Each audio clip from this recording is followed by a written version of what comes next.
अगर आप crypto currency की दुनिया से वाकिफ़ हैं या फिर आप ब्लॉकचेन जैसी एडवांस टेक्नोलॉजी के बारे में जानते हैं, देन आपने आजकल वेब 3.0 के बारे में भी ज़रूर सुना होगा। बिकॉज आजकल ये जो टर्म है वेब 3.0 बहुत ही ज़्यादा ट्रेंडिंग में है and that's why in this video I am going to decode the term web 3.0। Web 3.0 में वेब का सिंपल सा मीनिंग है इंटरनेट यानी कि वर्ल्ड वाइड वेब एंड 3.0 यहाँ पर रिप्रेजेंट करता है जनरेशन को। इसे हम एक एग्जाम्पल से समझने की कोशिश करते हैं। जैसे कि जब कोई ऐप पहली बार ऐप स्टोर या फिर प्ले स्टोर पर अपलोड किया जाता है तो वो उसका फर्स्ट वर्जन होता है एंड जब एंड यूजर यानी कि हम लोग उसे ऐप स्टोर या फिर प्ले स्टोर पर जाकर इंस्टॉल करके यूज करते हैं तो फिर उसमें वक्स कमियां एंड खामियां आती हैं एंड उन वक्स को, उन कमियों को, उन खामियों को उस ऐप की ऑर्गेनाइजेशन यानी कि कंपनी दूर करती है और उसका अगला version app store and play store पर उस कंपनी के द्वारा प्रोवाइड करा दिया जाता है,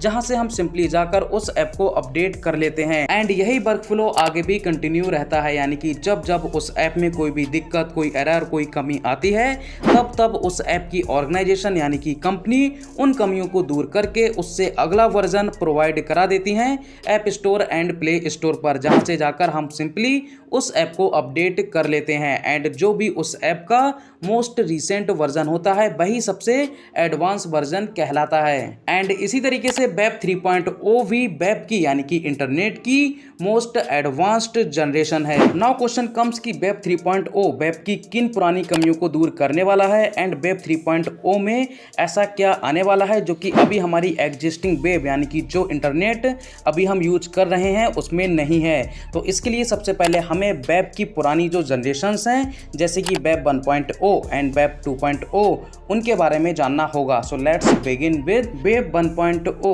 वेब या फिर इंटरनेट की फर्स्ट जनरेशन को वेब 1.0 के नाम से जाना जाता है। इसका जो पीरियड है वो मोस्ट ऑफ केसेस में 1991 से 2004 तक कंसीडर किया जाता है एंड वेब 1.0 को रीड ओनली वेब के नाम से भी जाना जाता है क्योंकि इस पीरियड में सिर्फ स्टैटिक वेब पेजेस ही हुआ करते थे। यानी कि उन वेब पेजेस पे चाहे आप जाएं, मैं जाऊं या फिर कोई भी यूजर जाए, सबके लिए वो एक जैसे होते थे। वहां पर आप लॉगिन नहीं कर सकते थे, ना ही आपको वहां पर कोई पर्सनलाइज्ड या फिर टारगेटेड एड्स दिखाई देती थी। यानी कि वेब 1.0 में जो भी यूजर्स थे वो कंज्यूमर्स थे, ना कि क्रिएटर। एंड इसके बाद यानी कि 2004 से स्टार्ट होती है इंटरनेट की सेकेंड जनरेशन जिसे वेब 2.0 का नाम दिया गया एंड ये अभी तक चल रही है। यानी कि अभी आप इंटरनेट पर जो भी कर रहे हैं उनमें से मोस्ट ऑफ थिंग्स वेब 2.0 के अंडर में ही आती हैं। वेब 2.0 के अर्ली स्टार्टिंग में ही फेसबुक एंड यूट्यूब जैसी बड़ी कंपनियों का जन्म हुआ एंड इस तरह की जो कंपनी थी वो हमारा डेटा कलेक्ट करके अपने सेंट्रलाइज सर्वर पर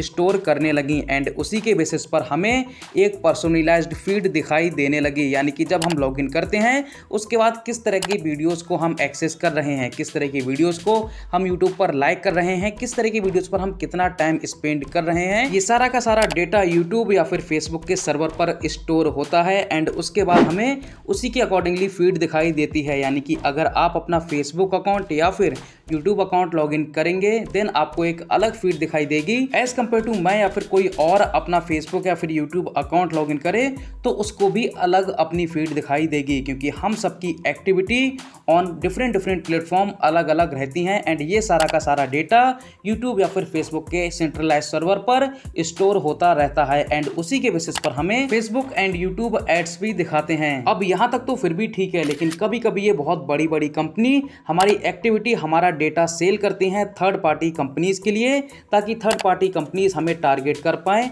एड्स के लिए एंड इसी से हमारी जो प्राइवेसी है इंटरनेट पर बहुत ही ज़्यादा कम हो जाती है। यानी कि हम कह सकते हैं कि वेब 2.0 एक एज ऑफ टारगेटेड एड्स है जहां पर हमारी प्राइवेसी बहुत ही ज़्यादा कम हो चुकी है। वेब 2.0 में जो यूजर्स हैं वो कंज्यूमर्स के साथ साथ क्रिएटर्स भी हैं, लेकिन चाहे कंज्यूमर्स हो या फिर क्रिएटर्स हो इन पर पूरा का पूरा कंट्रोल इन बड़ी कंपनीज जैसे कि फेसबुक या फिर यूट्यूब का ही है। आज अगर फेसबुक या फिर यूट्यूब चाहे आपका या मेरा अकाउंट डिलीट कर सकते हैं, मेरी किसी भी वीडियो को या फिर आपकी किसी भी वीडियो या फिर पोस्ट को डिलीट कर सकती हैं अगर वो वीडियो या फिर पोस्ट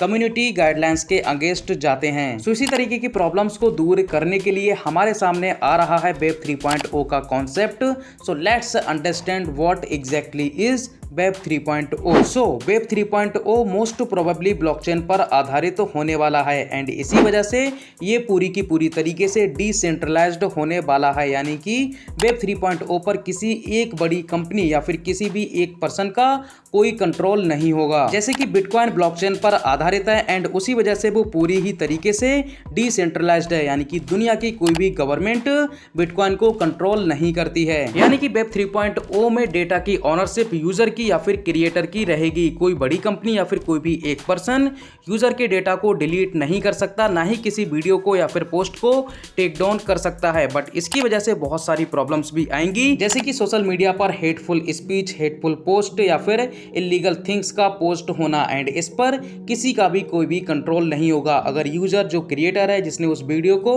या फिर पोस्ट को अपलोड किया है वो अपनी मर्जी से चाहे तो डिलीट कर सकता है एंड इसकी वजह से बड़ी बड़ी मेजर प्रॉब्लम्स भी क्रिएट हो सकती हैं। So what do you think guys, is web 3.0 good और bad? Please let me know in the comment section.